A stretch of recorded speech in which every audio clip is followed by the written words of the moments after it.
Říkám to velmi opatrně, protože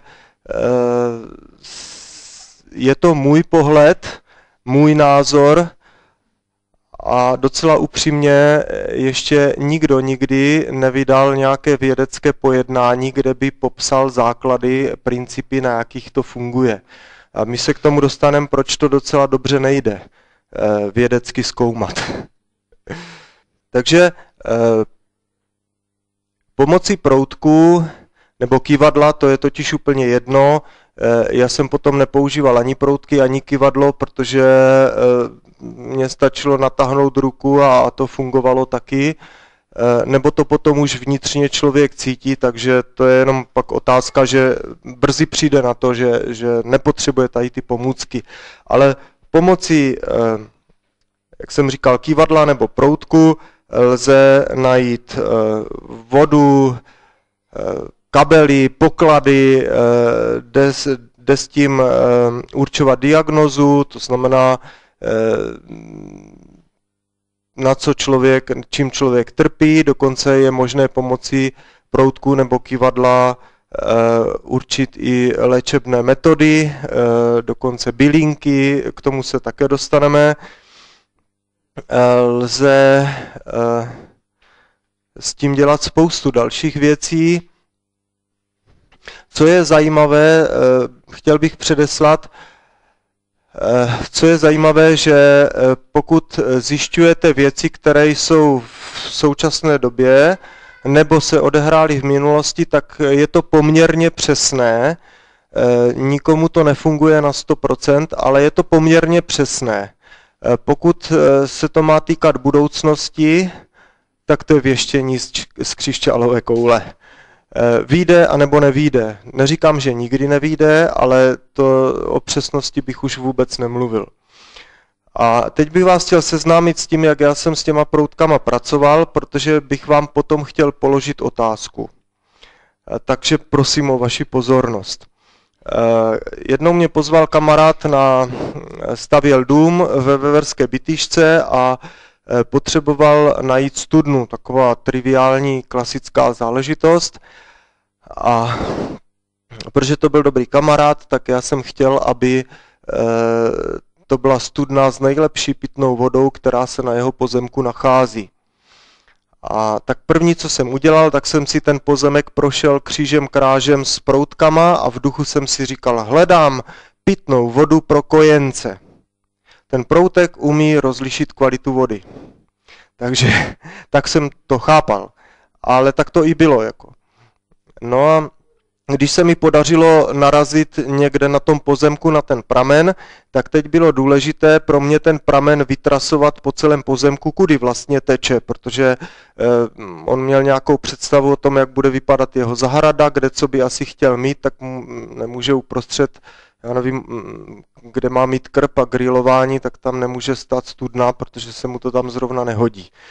Takže jsem si prošel, když jsem to vytrasoval a vytyčil pomocí praporku, jsem si prošel celý ten pramen a říkal jsem si, hledám místo nejblíž povrchu vhodné pro studnu. No a šel jsem po tom vytrasovaném pramení a v momentě, kdy proutek ukázal, tak jsem si říkal, tady je nejvhodnější místo. Tady je to nejblíž povrchu, protože ten pramen se může propadat po podloží skalním nebo jílovitem, prostě tady může mít 6 metrů, tady úplně klidně 8, 10 a více, jo, takže tady by se on nadřel, bylo by to dražší ta studna než o 3 metry vedle, kde ten pramen byl blíž povrchu. No a když jsem potom potřeboval zjistit, jak je to hluboko, tak jsem si říkal v duchu, je to 1 metr hluboko, 2 metry hluboko, 3 metry, tam to bylo 3,25 metru. Jo, protože když jsem řekl 3 metry, proutek se začal sklánět, když jsem řekl 4, tak už se jakoby převrátil za kolmou polohu dolů. Jsem věděl, že už jsem to přehnal, tak jsem říkal 3, 3,5, 3,25. Jo, a takhle říkám, je to tady 3 metry a 25 centimetrů. On se jak na mě usmál, jak na blba a říká, on byl programátor v České pojišťovně a jako říkal, jo, tak dobrý, takže tady je voda, to bych ještě věřil, ale 3 metry 25 centimetrů. A já mu říkám, jo, a zapomněl jsem ti říct, že to je pískovcové podloží a viděl jsem tam takovou díru, jak ten pramen to vydlabal v tom pískovcovém podloží, je to jak coulka trubka. Tak to už jako se úplně bavil. A protože si ten dům stavěl své pomoci, tak vždycky kopal, když už to bylo hlubší, tak mu tam dala žena žebřík, on slezl dolů, žebřík vytáhli a teď on tam kutal a ona vytahovala ty kbelíky té vytěžené zeminy a byl 3 metry hluboko a dole se jenom prášilo.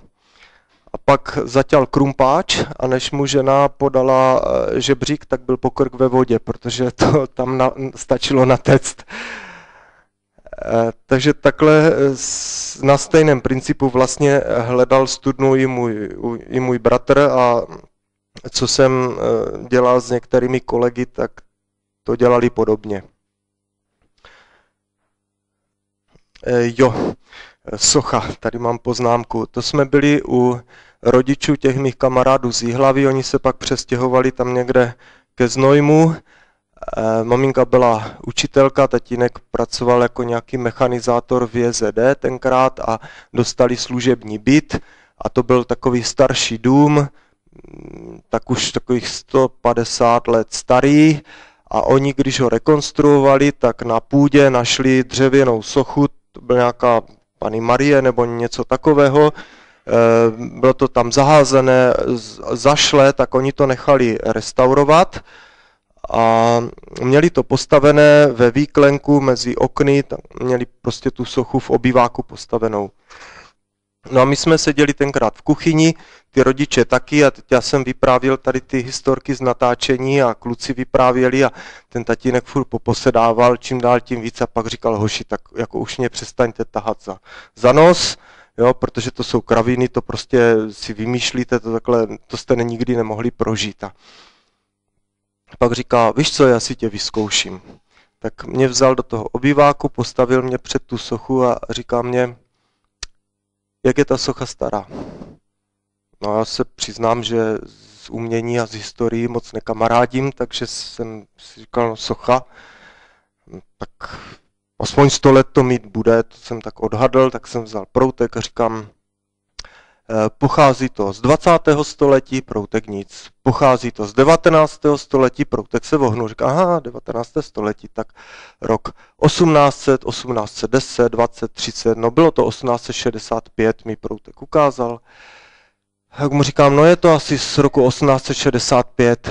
On se tak významně podíval na svoji manželku, na mě a říká, kolik bychom za tu sochu dostali, kdybychom ji prodali. Tak praktická otázka, už do toho vrazili nejmíň za ty barvy, že jo. A to se psal rok 82 tak někdy, jo, takže já jsem si říkal, no tak už jenom ty barvy jsou za 500, tak bylo by to 500 korun, 1000, tak jsem počítal 2000, 3000, vyšlo mi asi 10 000 korun. A říkám, no dostali byste za to asi 10 000 korun.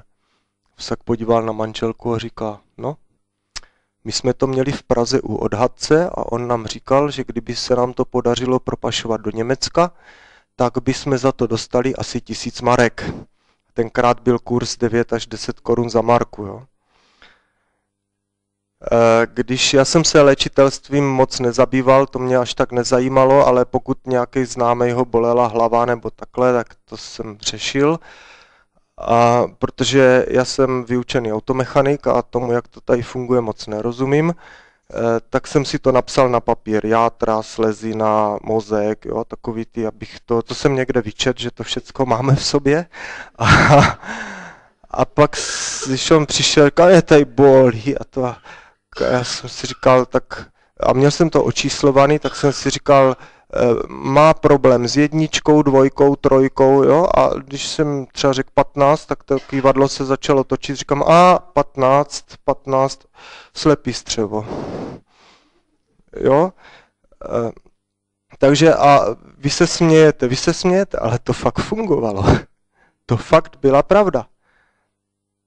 A když jsem potřeboval mu předepsat nějaké bylinky, tak já tak vím, že rulík zlomocný se nemá jíst, že to škodí, ale to je tak všechno, co vím. Takže jsem měl zase bylinky očíslovaný a říkal jsem 1, 3, 17, jsem říkal, tak to je kopřiva, to je třezálka, jo, a říkal, tak z toho si nechej v lékárně namixovat čaj a to budeš pít a to bude dobrý. Takže takovýmhle způsobem se pracuje s virgulema, s kývadlem.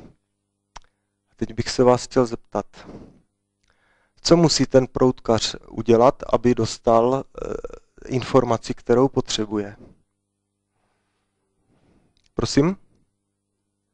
Napojit se? No tak já jsem se nikam nenapojoval, přiznám se. Teď jedině tady. Zeptat se, přesně tak.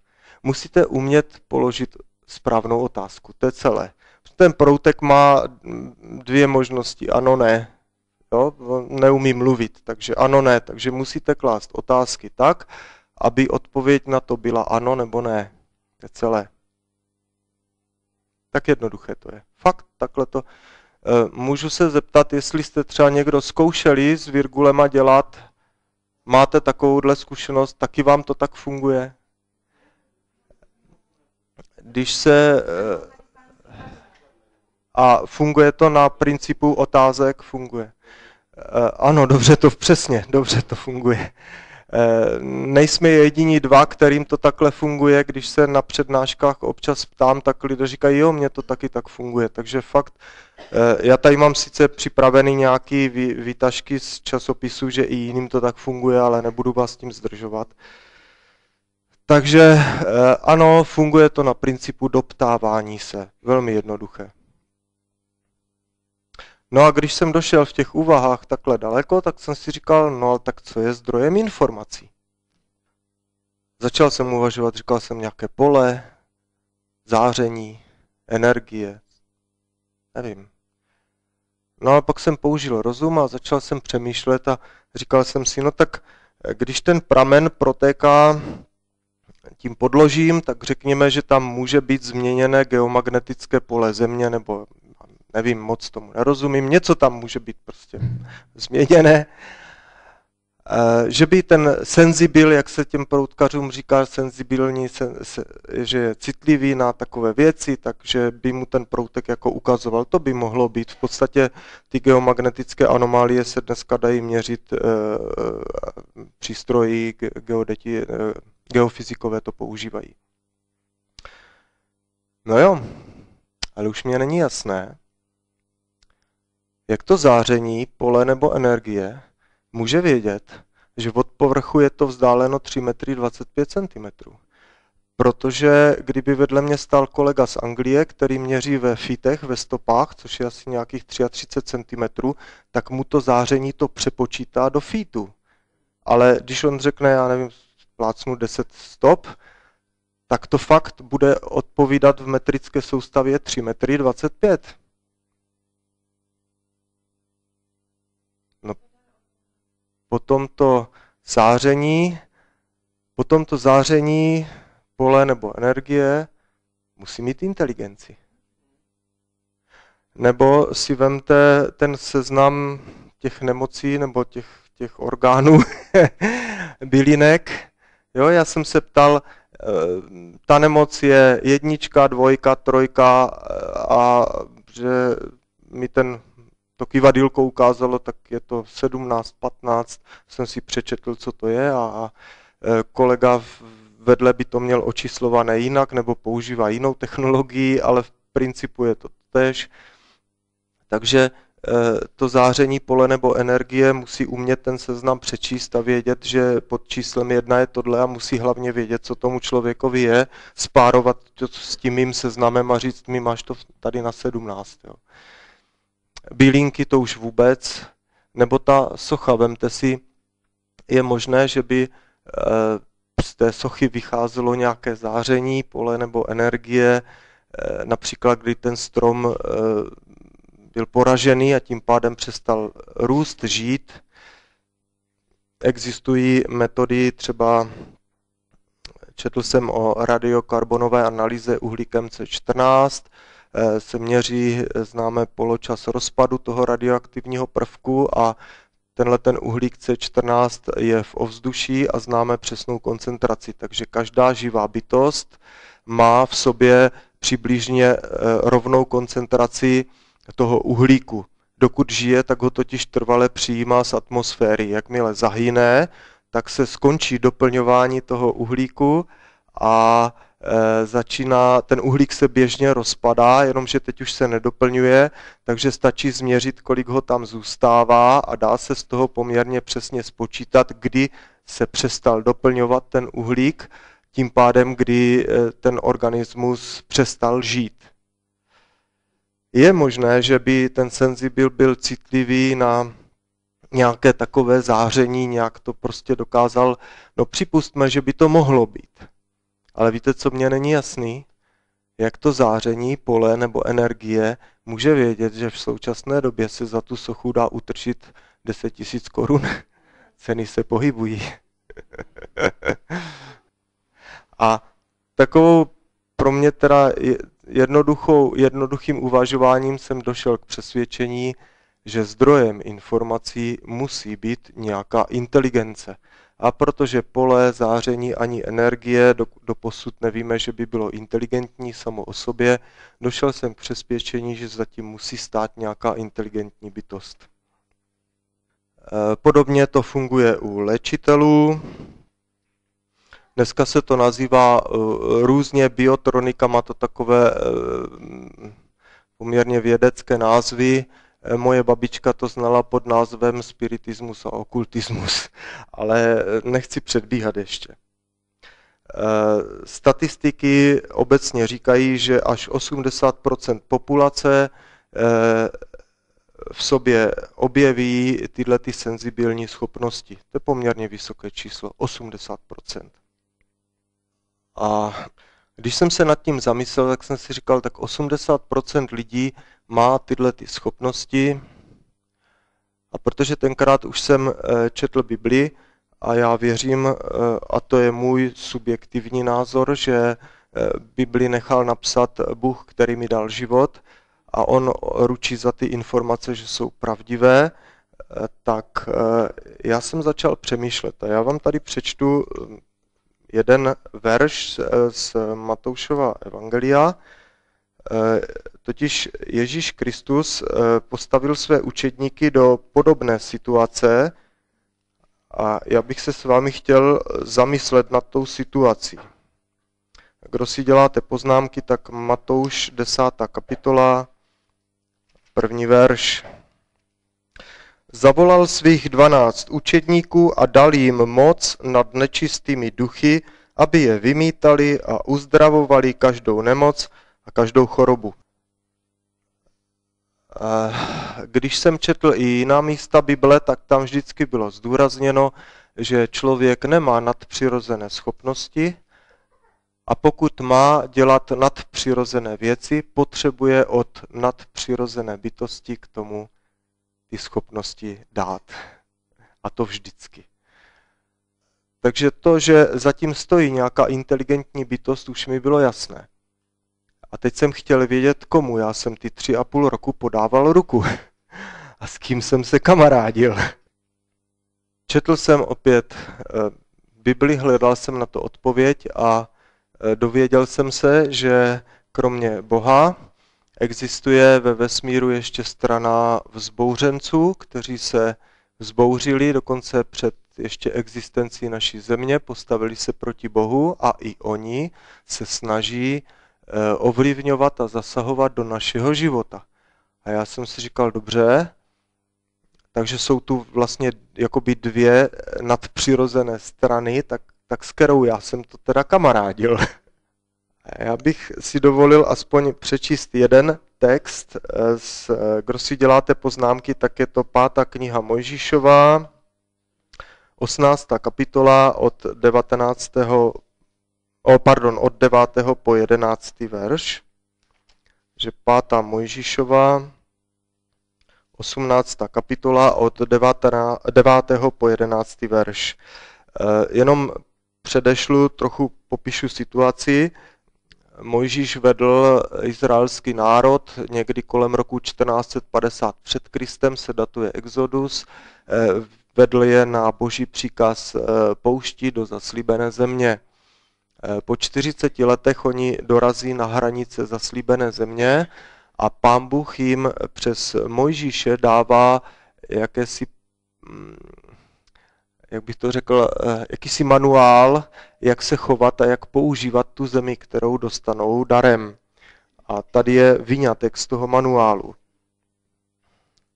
Až vstoupíš do země, kterou ti dává Hospodin tvůj Bůh, neuč se jednat podle ohavnosti oněch pronárodů. Ať se u tebe nevyskytne nikdo, kdo by provedl svého syna nebo svou dceru ohněm, věštec obírající se věštbami, mrakopravec, ani hadač, ani čaroděj, ani zaklínač, ani ten, kdo se doptává duchu zemřelých, ani jasnovidec, ani ten, kdo se dotazuje mrtvých. Každého, kdo činí tyto věci, má Hospodin v ohavnosti. Právě pro tyto ohavnosti Hospodin tvůj Bůh před tebou vyhání ony pro národy. Budeš se dokonale držet Hospodina svého Boha. A mě začalo svítat. Jenom pro informaci, koho by to zajímalo, jedna z těch profesí, která je tam vyjmenovaná, v hebrejštině se ty významy překrývají, takže to v různých překladech najdete trošku jinak. A jeden z těch slov, konkrétně se jedná o typ jasnovidectví nebo věštění, tak se řekne nachaš. To není až tak ještě zajímavé, ale hebrejština, ten nositel toho významu slova je v samohláskách. A tedy nchš, to je nositel toho významu, toho jasnovidectví, věštění, doptávání se přesně. Jo? A všichni asi známe, nebo už jsme slyšeli příběh z ráje, že nějaký had tam podvedl Evu a následně pak Adama a my to tady do dneska musíme okoušet, ty radosti. Víte, jak se řekne hebrejsky ten typ hada, o kterém se píše v ráji? Nácháš. Nchš. Jakoby ti, kdo psali Bibli, chtěli říct, že z těch lidí, kteří toto dělají, a tedy tenkrát i země, mluvil tentýž duch, tatáž inteligentní bytost, jako z toho hada v ráji. A chci tady říct velmi důležitou ještě věc. Tady je napsáno, každý, kdo činí tyto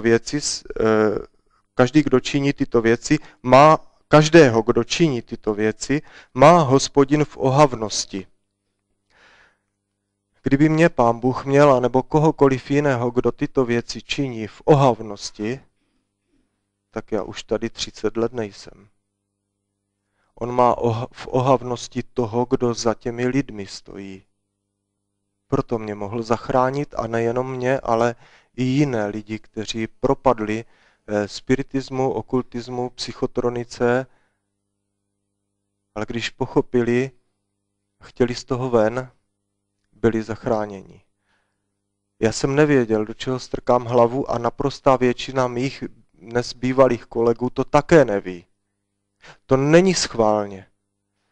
Já vám děkuji za to, že jste se dokázal k tomu přiznat, protože já jsem si přesně toto myslel. Nikdy jsem nevzal, když jsem někomu pomohl, uzdravil, nikdy jsem si nevzal ani korunu. Já jsem věřil, že tím pomáhám druhým lidem. Víte, jak jsem tu přednášku nazval? Kdysi podveden. To je přesné slovo. Podveden. A mnoho z nás, kteří to dělají s tím nejlepším vědomím a svědomím, jsme podvedeni. A teď bych chtěl trošku hovořit o následcích, o co tady vlastně jde. Je to totiž velmi jednoduché. Bible nám podává zprávu, že ještě před stvořením naší země vznikl ve vesmíru spor. První stvořená bytost, která se jmenovala Lucifer, se postavila proti svému tvůrci. Lucifer znamená světlonož, to není nic hanlivého. Ta bytost, aby převzala vládu v celém vesmíru, protože chtěla se sadit Boha, máme o tom zprávu na 2 místech v Bibli, tak potřebovala vzbudit nedůvěru u andělů, aby přestali důvěřovat Bohu, a naopak vzbudit důvěru v sebe samého. Částečně se mu to podařilo, Bible podává zprávu, že 1/3 nebeských obyvatel se postavila na jeho stranu. A tehdy, když se Lucifer postavil do otevřené vzpoury, tak se stal satanem. To není jméno, to je hebrejsky, to znamená odpůrce, nepřítel. To není jméno, on ztratil jméno. A teď v tom, já bych řekl, velkém sporu věku nejde o nic jiného, než o nás. On už kredit v nebi ztratil. Nechci vás teď zatěžovat, ale koho to bude zajímat, tak je tady připraven anketní lístek, kdo byste se chtěli více dovědět o tom velkém sporu a o smyslu života a jak se tady mít o něco líp, než jsme se měli doteď, tak lidé jsou ochotní, ti, co už to ví, odpovědět na vaše otázky, tak jako já jsem kdysi chodil na podobný kurz a pomohlo mi to. V tom velkém sporu nejde o nic jiného, než aby nás Satan přetáhl na svoji stranu. A proto, když byste studovali vývoj spiritismu a okultismu, tak zjistíte, že zhruba do poloviny 19. století bylo potřeba k takovýmhle úkonům používat černou magii, obzvláště k vyvolávání duchů zemřelých.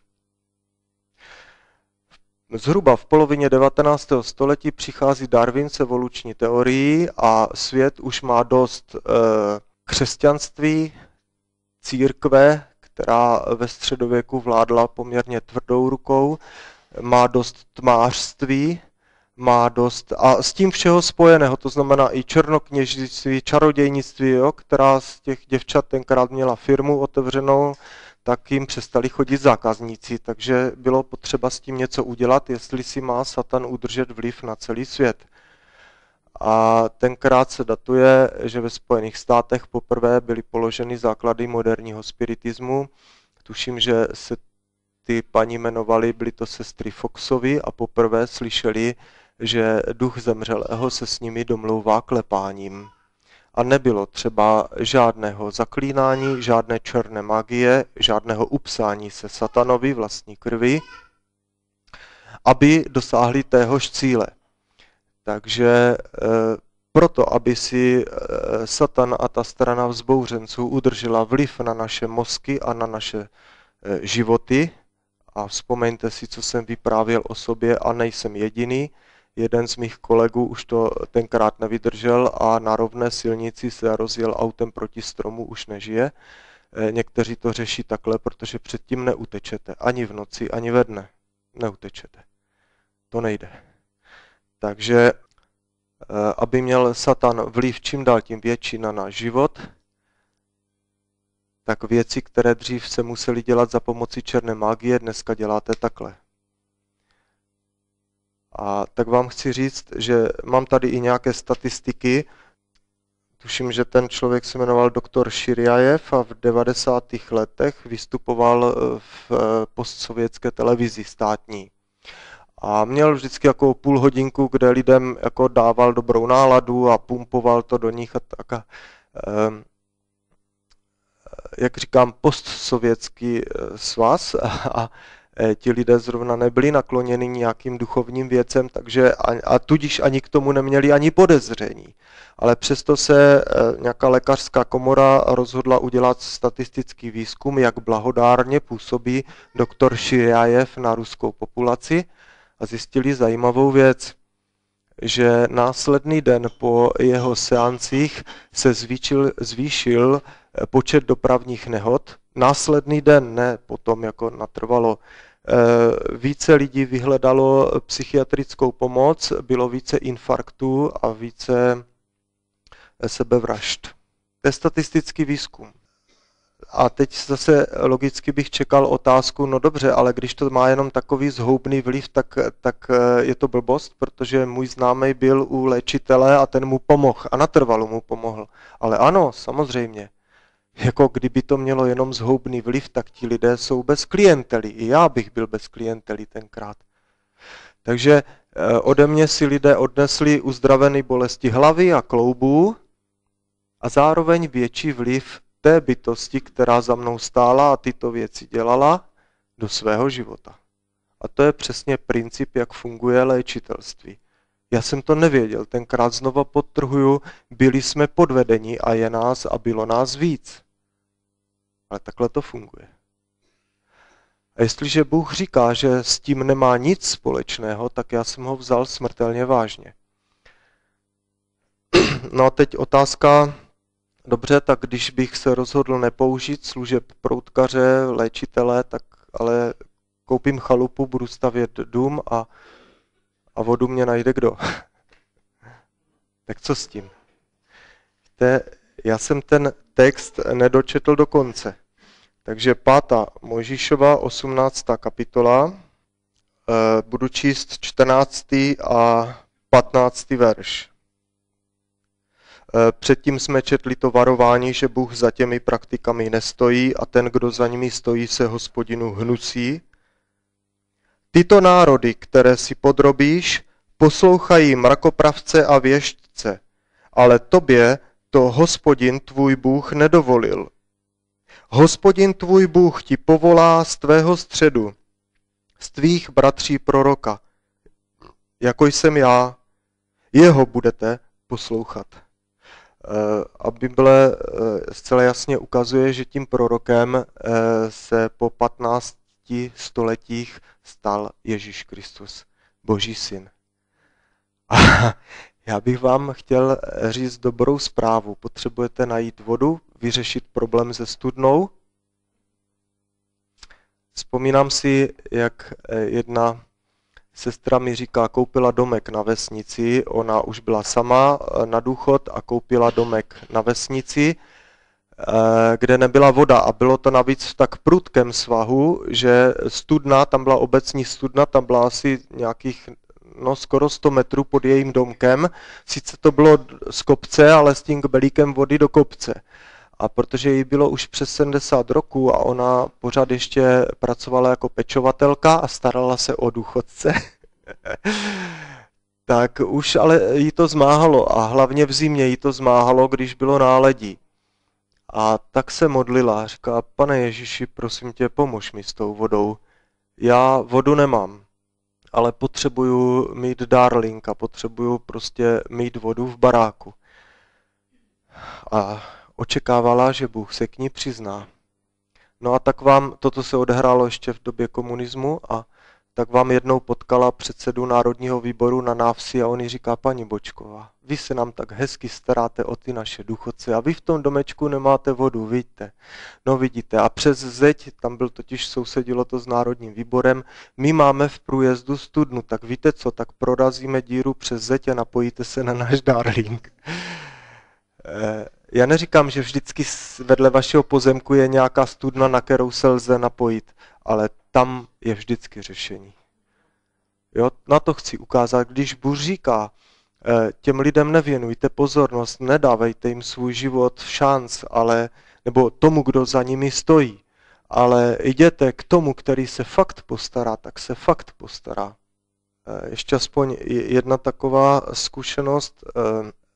V roce 89 na podzim mi volal můj kamarád a říká, mimochodem byl na jedné přednášce o psychotronice a seděl takhle na pódiu, on byl spřátelený s tou majitelkou té agentury, co to pořádala a pořád na mě prostě zíral, až já jsem pak na to musel přestat myslet, protože mě to vyvádělo z konceptu.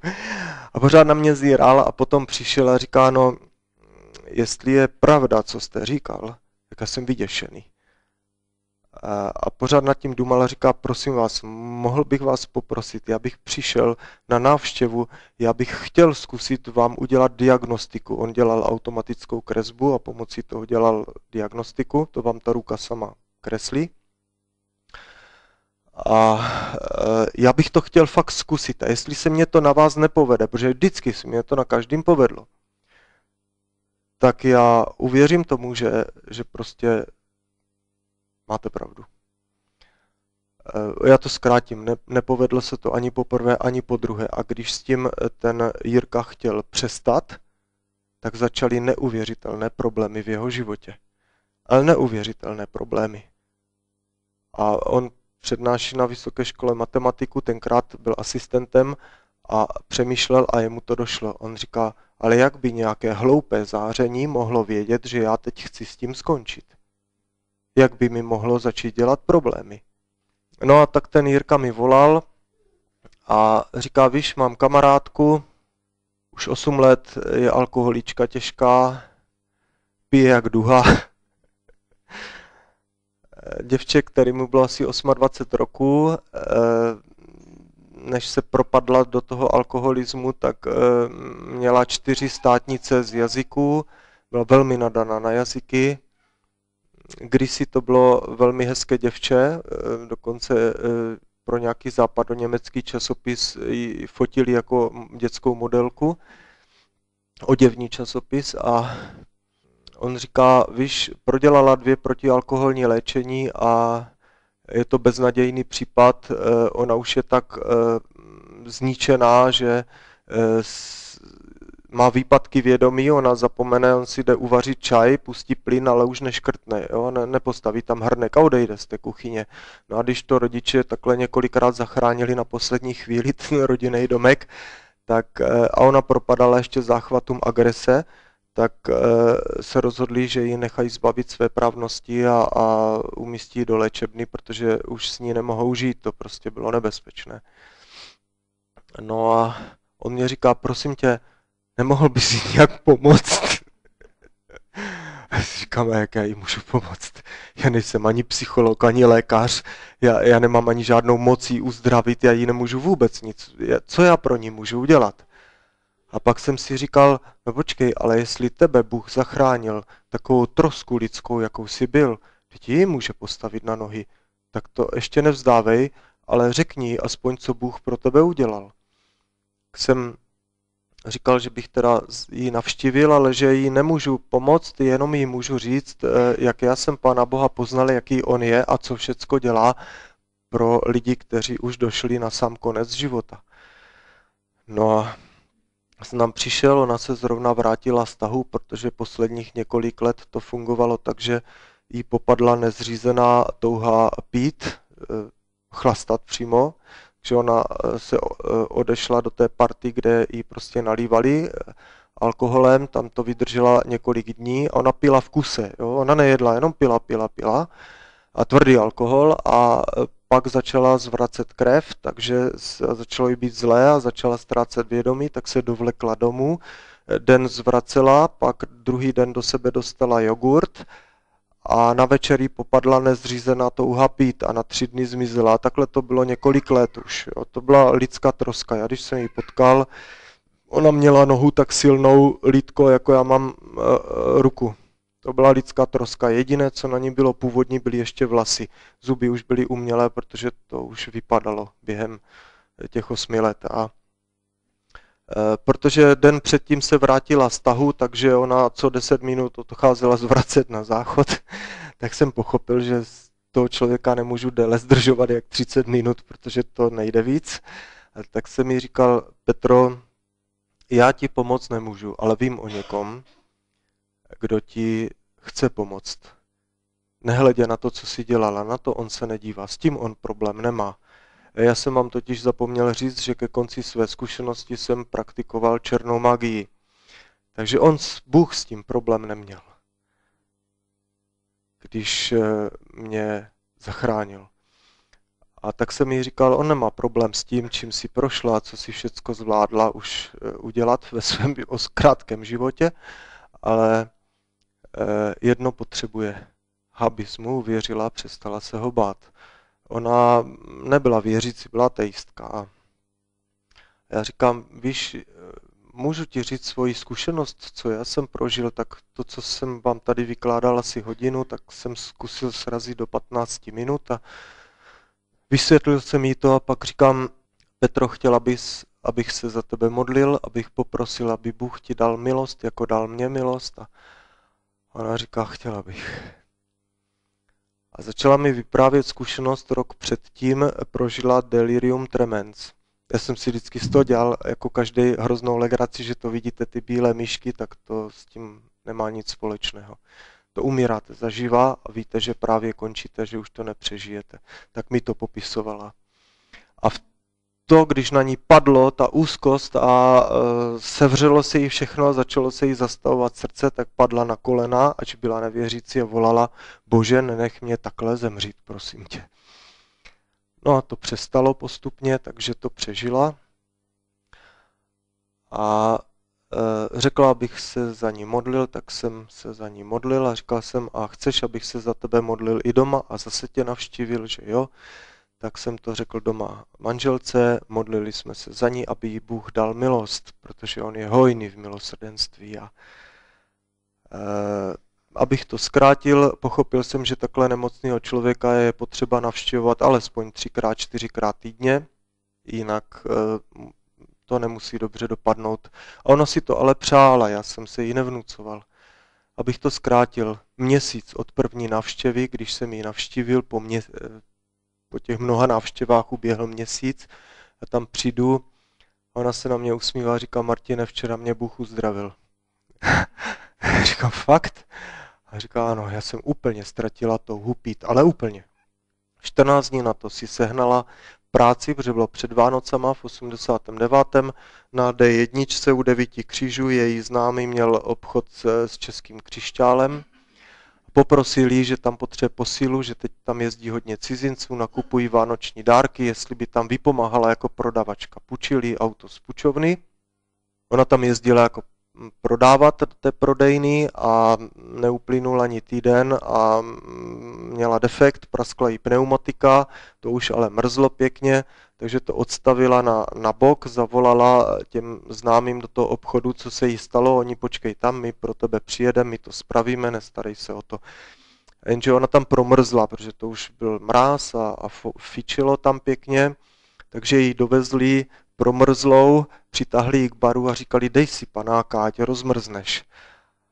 A ona mi to takhle vyprávěla, říká, Martine, já jsem pochopila, že teď můžu zvolit Boha anebo satana. Přesně tak to bylo. A ona říká, já jsem si panáka nedala. No, měsíc na to se ještě jednou strašným způsobem opila. Pak už nikdy. Potkal jsem ji po 2 letech tenkrát, to už byla zaměstnaná, pracovala jako sekretářka, asistentka ředitele u Siemensu a byla právě čerstvě vdaná. Bohužel už nemohla mít děti. Chci vám ukázat jenom z těch několika, mohl bych vyprávět další jiné zkušenosti, ale chci vám ukázat, že když Bůh řekne, já jsem vás opatřil lépe, tak to fakt funguje a fakt to platí. A pokud byste se chtěli dozvědět o Ježíši Kristu více, co může pro vás udělat ve vašem životě a vyřešit možná neřešitelné problémy, z našeho pohledu neřešitelné, tak jste srdečně zváni, zkuste pak vyplnit ten anketní lístek. Takže já bych teď uzavřel ten pokus o výklad, jak si myslím, že věci fungují, a dal bych prostor pro vaše otázky.